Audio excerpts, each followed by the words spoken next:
Hello welcome back to my channel. ಅನಿರೀಕ್ಷಿತ ಮದುವೆ. ಆರ್ಯನವರೇ, ನೀವು ಏನು ಅಂದ್ಕೊಳ್ಳಲ್ಲ ಅಂದರೆ ನಿಮ್ಮನ್ನು ನಾನು ಒಂದು ಮಾತು ಕೇಳಲ್ಲ ಅಂದ್ಲು ಜಾಹ್ನವಿ. ವೈಶಾಲಿ ಬಗ್ಗೆ ಕೇಳಿದರೆ ವೈಶಾಲಿಗೆ ಇರುವ ಕಾಯಿಲೆ ಬಗ್ಗೆ ಹೇಳೋಣ ಅಂದ್ಕೊಂಡು ಕೇಳು ಜಾಹ್ನವಿ ಅಂದ ಆರ್ಯನ್. ನನಗೆ ನಿಮ್ಮ ಮಡ್ಲಲ್ಲಿ ಸ್ವಲ್ಪ ಹೊತ್ತು ಮಲಗಬೇಕು ಅನ್ನಿಸ್ತಿದೆ, ಮಲಗಿಕೊಳ್ಳ ಆರ್ಯನವರೇ ಅಂತ ಕೇಳಿದ್ಲು ಜಾಹ್ನವಿ. ಹಾಗೆ ಕೇಳ್ತಿದ್ರೆ ಆರ್ಯನ್ಗೆ ಮನಸ್ಸೆಲ್ಲ ತುಂಬ ಸಂಕಟ ಆಯಿತು. ಜಾಹ್ನವಿ ಅನ್ನುತ್ತಾ ಅವಳನ್ನು ಅಪ್ಪಿಕೊಂಡು ತನ್ನ ಮಡ್ಲಲ್ಲಿ ಮಲಗಿಸ್ಕೊಳ್ತಾ, ನಿನ್ನನ್ನು ತುಂಬ ಸಂಕಟಪಡಿಸಿದೆ ಅಲ್ವಾ ಜಾಹ್ನವಿ ಅಂದ. ನೀವು ನನ್ನನ್ನು ಸಂಕಟಪಡಿಸ್ತೀರಾ ಆರ್ಯನವರೇ? ಹಾಗೆ ಎಂದಿಗೂ ಆಗೋದಿಲ್ಲ. ಹಾಗೆ ನಿನಗೆ ಸಂಕಟ ಆಗದಿದ್ದರೆ ಹೀಗೆ ಮಲ್ಕೊಳ್ಳ ಅಂತ ಕೇಳ್ತಿದ್ಯಾ ಅಲ್ವಾ? ಕೇಳ್ತಿರ್ಲಿಲ್ಲ ಅಲ್ವಾ ಜಾಹ್ನವಿ ಅಂದ ಆರ್ಯನ್. ನೀವು ಮಲಗ್ತೀರೇನೋ ಅಂತ ಕೇಳಿದೆ ಆರ್ಯ, ಅಷ್ಟೇ ಅಂದ್ಲು. ನಾನೇನು ಮಲಗಲ್ಲ ಜಾನು, ನೀನು ಎಷ್ಟು ಹೊತ್ತಾದರೂ ಸರಿ ಮಲ್ಕೊ. ನೀನು ಹಾಗೆ ಮಲಗಿದ್ರೆ ನನಗೆ ಸಂತೋಷನೇ ಹೊರತು ಯಾವುದೇ ಮುಜುಗರ ಇಲ್ಲ ಅಂದ ಆರ್ಯ. ಜಾಹ್ನವಿ ತಲೆ ಮೇಲೆ ಕೈ ಇಟ್ಟು ಸವರ್ತಾ ಆರ್ಯನ್ ಮಾತನಾಡ್ತಾ ಇದ್ರೆ ಜಾಹ್ನವಿ ಹೂಗುಟ್ತಾ ಹಾಗೆ ನಿದ್ರೆಗೆ ಜಾರಿದ್ಲು. ಜಾಹ್ನವಿ ಅಂತ ಕರೆದರೂ ಕೂಡ ಅವಳು ಹೋಗೊಡ್ಲಿಲ್ಲ. ಆರ್ಯನ್ ಜಾಹ್ನವಿಯನ್ನು ನೋಡಿದಾಗ ಅವಳು ಗಾಢವಾಗಿ ನಿದ್ರಿಸ್ತಿರೋದು ಕಂಡಿತು. ಆರ್ಯನ್ ಮೆಲ್ಲನೆ ಜಾಹ್ನವಿಯನ್ನು ಬೆಡ್ ಮೇಲೆ ಸರಿಯಾಗಿ ಮಲಗಿಸಿ ಶರ್ಮಿಳಾಗೆ ವಿಷಯ ಹೇಳಿಲ್ವಲ್ಲ ಅಂತ ನೆನಪಾಗಿ ಹೊರಗಡೆ ಬಂದು ಶರ್ಮಿಳಾಳಿಗೆ ಫೋನ್ ಮಾಡ್ದ. ಅತ್ತ ಶರ್ಮಿಳಾಗೆ ಆಸ್ಪತ್ರೆಯಲ್ಲಿ ಏನಾಗಿದೆಯೋ ತಿಳಿಯದೆ ಮನೆಯಲ್ಲಿ ನಾನು ಒಬ್ಬಳು ಇದ್ದೀನಿ ಅಂತ ಖಂಡಿತ ಯಾರಿಗೂ ನೆನಪಿಟ್ಕೊಳ್ಳಲ್ಲ. ಈ ಆರ್ಯನ್ ಹತ್ರ ಇದ್ದರೆ ನನ್ನ ಮೇಲೆ ತುಂಬ ಪ್ರೀತಿ ಇದ್ದ ಹಾಗೆ ಇರ್ತಾನೆ, ಸಿಕ್ಕಾಪಟ್ಟೆ ಬಿಲ್ಡಪ್ ಕೊಡ್ತಾನೆ, ಆದರೆ ನಿಜವಾಗಿಯೂ ನನ್ನ ಮೇಲೆ ಪ್ರೀತಿನೂ ಇಲ್ಲ ಏನೂ ಇಲ್ಲ ಅಂತ ಬೈದ್ಕೊಳ್ತಿರುವಾಗ ಶಿವಾನಿ ಬಂದಳು. ಶಿವಾನಿಯನ್ನು ನೋಡಿದ ತಕ್ಷಣ ಏನಾಗಿದೆ ಅಂತ ಹೇಳ್ತಾಳೆ ಅಂತ ನೋಡ್ತಿದ್ರೆ ಅವಳು ಅಲ್ಲಿ ಒಬ್ಬ ಮನುಷ್ಯರು ಇದ್ದಾರೆ ಅನ್ನೋದನ್ನು ಕೂಡ ಲೆಕ್ಕಿಸದೆ ಮೇಲಕ್ಕೆ ಹೋದಳು. ಇದರ ನಂತರ ಇವರ ಅಮ್ಮನ ಹತ್ರ ಎಷ್ಟು ಅಹಂಕಾರ ಇದೆಯೋ ಅಷ್ಟೇ ಇದೆ ಇವಳಿಗೂ. ಎಷ್ಟಿದ್ರೂ ಅರುಂಧತಿ ಮಗಳು ತಾನೆ, ಬುದ್ಧಿ ಎಲ್ಲಿಗೆ ಹೋಗುತ್ತೆ? ಅವ್ರ ಮೇಲೆ ಇನ್ನೂ 2 ಎಲೆ ಜಾಸ್ತಿಯೇ ಓದಿದ್ದಾಳೆ ಅಂತ ಕೋಪದಿಂದ ಅಂದ್ಕೊಳ್ತಿರುವಾಗ ಆರ್ಯನ್ ಕಾಲ್ ಮಾಡ್ದ. ಚಿಕ್ಕಮ್ಮ ಮಲಗಿದ್ದೀರಾ ಅಂತ ಕೇಳ್ದ ಆರ್ಯ. ಆರ್ಯನ್, ನಾನು ಹೇಗೆ ಮಲಗಲಿ ರಂಗಮ್ಮ, ನೀವೆಲ್ಲರೂ ಆಸ್ಪತ್ರೆಗೆ ಹೋಗಿದ್ದೀರಾ ಅಂತ ಹೇಳಿದ್ಲು. ನಿಜವಾಗಿಯೂ ಇಲ್ಲಿ ಏನು ನಡೀತು ಆರ್ಯ ಅಂತ ನನಗೆ ಒಂದು ಮಾತು ಹೇಳ್ಬೋದಿತ್ತು ಅಲ್ವಾ? ಆಸ್ಪತ್ರೆಗೆ ಕರ್ಕೊಂಡು ಹೋಗುವ ಗಡಿಬಿಡಿಯಲ್ಲಿ ನಿಮಗೆ ಹೇಳಬೇಕು ಅನ್ನೋ ಆಲೋಚನೆ ಬರಲಿಲ್ಲ ಚಿಕ್ಕಮ್ಮ ಅಂದ ಆರ್ಯ. ಜಾಹ್ನವಿ ಕುಡಿದ ನೀರಿನೊಳಗೆ ಏನೋ ಬೇರ್ತಿತ್ತು, ಅದರಿಂದನೇ ಜಾಹ್ನವಿ ಪ್ರಜ್ಞೆ ತಪ್ಪಿ ಬಿದ್ದಿದ್ಲು. ಇನ್ನು ಸ್ವಲ್ಪ ಸಮಯ ಮುಂಚೆಯಷ್ಟೇ ಪ್ರಜ್ಞೆ ಬಂದಿದೆ. ಶಿವಾನಿ ಮನೆಗೆ ಬಂದ್ಲ ಚಿಕ್ಕಮ್ಮ, ಅವಳು ನಿಮಗೆ ಏನು ಹೇಳಲಿಲ್ವಾ ಅಂತ ಕೇಳ್ದ ಆರ್ಯ.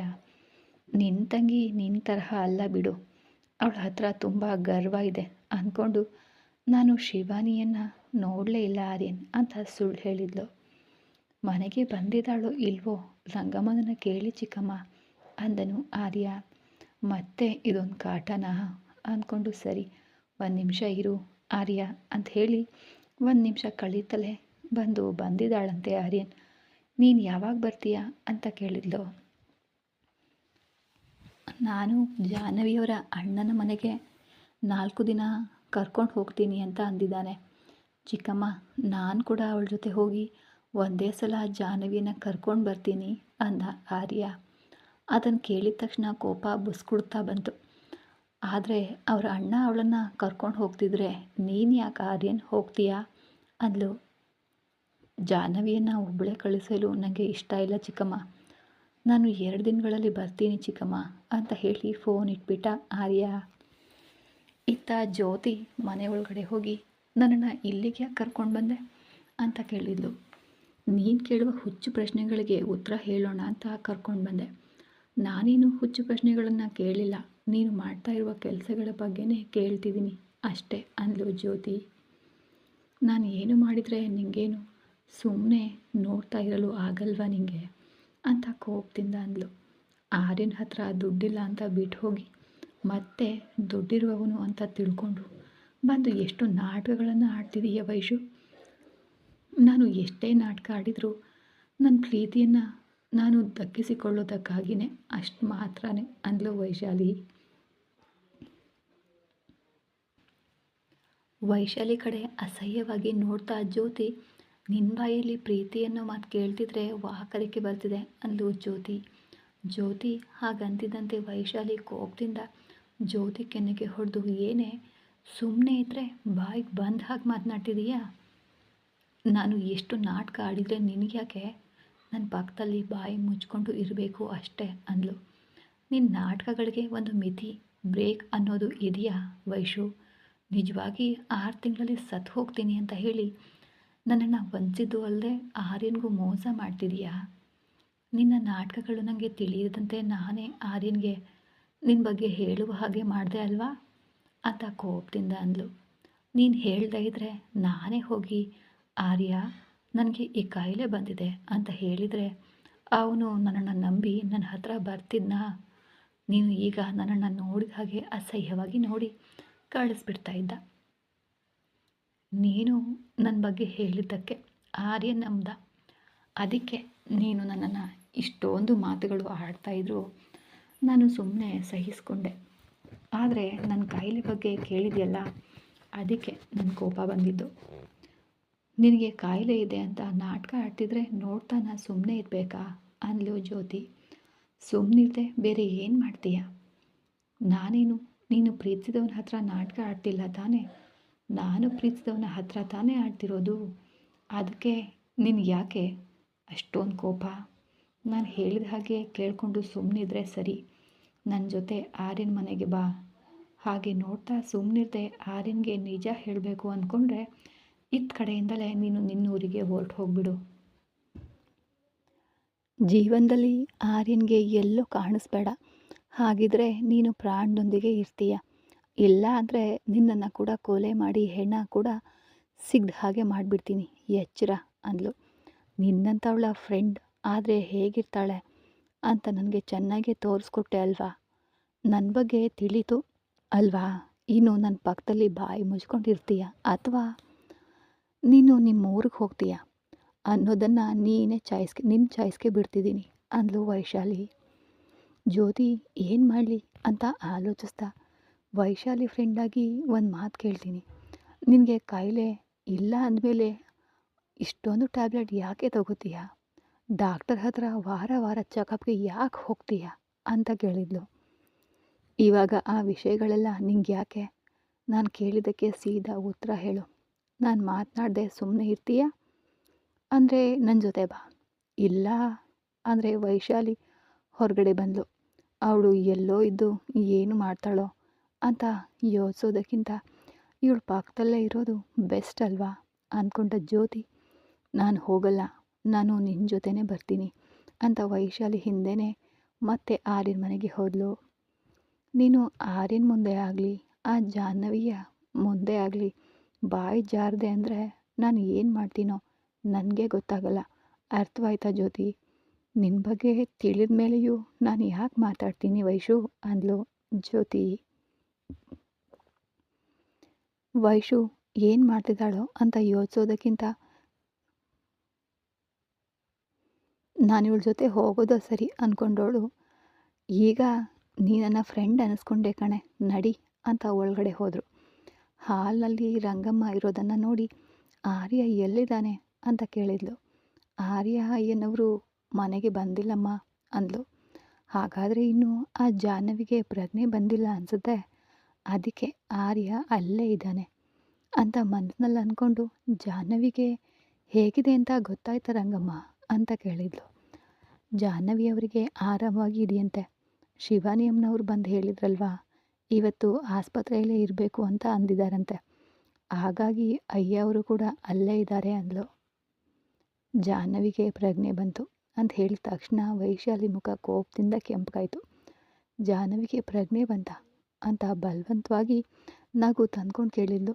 ರಂಗಮ್ಮ, ಅದನ್ನೇ ತಾನೇ ನಾ ಹೇಳಿದ್ದು, ಮತ್ತೆ ಜಾಹ್ನವಿಗೆ ಪ್ರಜ್ಞೆ ಬಂತ ಅಂತ ಕೇಳ್ತೀಯಲ್ಲಮ್ಮ ಅಂತ ಜ್ಯೋತಿ ಬೇಸರದಿಂದ ಕೇಳಿದ್ಲು. ಜ್ಯೋತಿ ಕಡೆ ಒಂದು ನೋಟ ಬೀರಿದ ವೈಶಾಲಿ ರಂಗಮ್ಮ ಹೇಳಿದ್ದನ್ನು ಕೇಳಿ ಸಂತೋಷವಾಗಿ ಹಾಗೆ ಕೇಳಿದೆ. ಅದೇನೋ ದೊಡ್ಡ ತಪ್ಪು ಅದ ಅಂದ ಹಾಗೆ ಅಷ್ಟೊಂದು ಬೇಸರದಿಂದ ಕೇಳ್ತೀಯಲ್ಲ ಅಂದ್ಲು.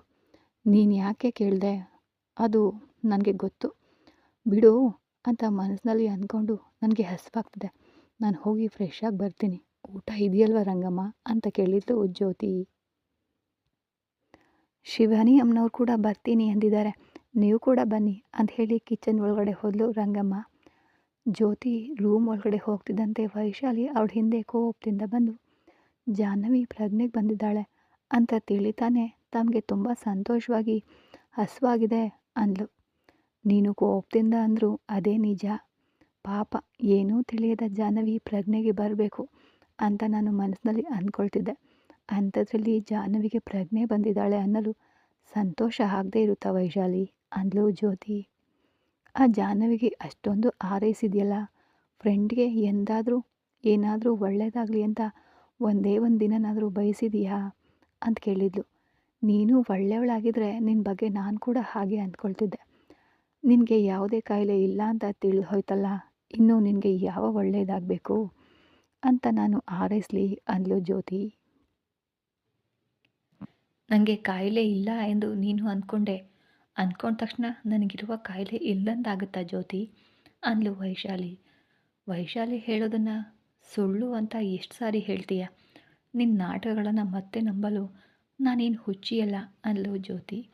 ನೀನು ನಂಬಿದ್ರೆಷ್ಟು ಬಿಟ್ಬಿಟ್ರೆಷ್ಟು, ನನಗೆ ಈ ಕಾಯಿಲೆ ವಾಸಿ ಮಾಡಿಕೊಳ್ಳಲು ನಾನು ಎಷ್ಟು ಕಷ್ಟಪಡ್ತಿದ್ದೀನಿ ಅಂತ ನನಗೇನು ಗೊತ್ತು, ನಿನಗೇನು ಗೊತ್ತು ಅಂತ ವೈಶಾಲಿ ಹೇಳಿದ ತಕ್ಷಣ ಜ್ಯೋತಿಗೆ ಶಾಕ್ ಆಗಿ ಮಾತೇ ಬರಲಿಲ್ಲ.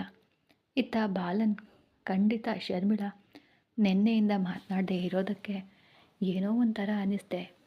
ರೂಮ್ನಲ್ಲಿ ಇರಲು ಇಷ್ಟ ಆಗದೆ ಹೊರಗಡೆ ಬಂದ. ಬಾಲನ್ ಹೊರಗೆ ಬರ್ತಿದ್ದಂತೆ ಶರ್ಮಿಳಾ ಕೂಡ ಮೇಲಿರುವ ಪ್ರತಾಪ್ ರೂಮ್ನಿಂದ ಕೆಳಗಡೆ ಬರ್ತಿರೋದು ಕಾಣಿಸ್ತು. ಶರ್ಮಿಳಾಳನ್ನು ನೋಡಿ ತಕ್ಷಣ ಬಾಲನ್ ನಕ್ಕ, ಆದರೆ ಶರ್ಮಿಳಾ ಅಸ್ತಿತ್ವದಲ್ಲಿ ನಗಲಿಲ್ಲ. ಬದಲಿಗೆ ಬಾಲನನ್ನು ನೋಡಿ ಮುಖವನ್ನು ತಿರುಗಿಸ್ಕೊಂಡ್ಳು. ಬಾಲನ್ ಶರ್ಮಿಳಾ ಹತ್ರ ಬಂದು, ನಾನು ನಿನ್ನ ಜೊತೆ ಸ್ವಲ್ಪ ಮಾತನಾಡಬೇಕು ಅಂದ.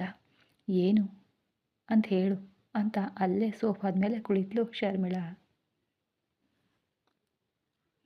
ಶರ್ಮಿಳಾ ಆ ರೀತಿ ನಡ್ಕೊಳ್ತಿರೋದನ್ನು ನೋಡಿ ಬಾಲನ್ಗೆ ಕೋಪ ಬರ್ತಾಯಿದ್ರು.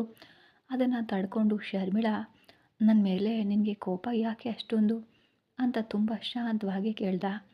ಶರ್ಮಿಳಾಗೆ ಮೊದಲೇ ಕಿರಿಕಿರಿ ಇತ್ತು. ಏನು ಬಾಲನ್ ನಿನ್ನ ಗಲಾಟೆ, ಅವ್ರಿಗೆ ಗುಣವಾಗ್ತಿದೆ ಅಲ್ವಾ, ನಿನಗೆ ಕೇರಳದಲ್ಲಿ ಕೆಲಸಗಳು ಇರ್ತಾವಲ್ವಾ ಅಂದ್ಲು. ನಾನಿಲ್ಲಿ ಇರೋದು ಇಷ್ಟ ಇಲ್ಲ ಅಂತ ಡೈರೆಕ್ಟಾಗಿ ಹೇಳಿದೆ, ಇಂಡೈರೆಕ್ಟಾಗಿ ಹೇಳ್ತಿದೀಯ ಶರ್ಮಿಳಾ. ಅದೇನೂ ಇಲ್ಲ ಬಾಲನ್, ಇಲ್ಲಿ ಈಗ ನಿನಗೆ ಕೆಲಸ ಇಲ್ಲ ಅಲ್ವಾ, ಕೇರಳದಲ್ಲಿ ನಿನಗಾಗಿ ಎಷ್ಟು ಜನ ಕಾಯ್ತಿರ್ತಾರೆ ಅಲ್ವಾ, ಅದಕ್ಕೆ ಹೋಗಲು ಹೇಳಿದ್ದು ಅಂದ್ಲು. ನನಗೆ ಕೆಲಸ ಇಲ್ಲ ಅಂತ ಯಾರು ಹೇಳಿದರು ಅಂತ ಕೇಳ್ದ ಬಾಲನ್. ನೀನು ಬಂದ ಕೆಲಸ ಮುಗೀತಲ್ಲ ಬಾಲನ್, ಇನ್ನೂ ಇಲ್ಲಿ ಏನು ಕೆಲಸ ಇದೆ ಅಂತ ಕೇಳಿದ್ಲು. ಪ್ರತಾಪ್ ವರ್ಮನಿಗೆ ಇನ್ನೂ ಪೂರ್ತಿಯಾಗಿ ಗುಣ ಆಗಿಲ್ಲ. ಶರ್ಮಿಳಾ ವೈದ್ಯಕೀಯ ಚಿಕಿತ್ಸೆಯನ್ನು ಪೂರ್ತಿಯಾಗಿ ಮಾಡದೇ ಇದ್ದರೆ ಇಲ್ಲಿವರೆಗೆ ಮಾಡಿದ್ದೆಲ್ಲ ವೇಸ್ಟ್ ಆಗುತ್ತೆ ಶರ್ಮಿಳಾ ಅಂತ ಹೇಳ್ದ ಬಾಲನ್. ನೀನು ಎಲ್ಲರ ಹತ್ರ ಹೇಳಿದ ಹಾಗೆ ಹೇಳಬೇಡ ಪ್ರತಾಪ್.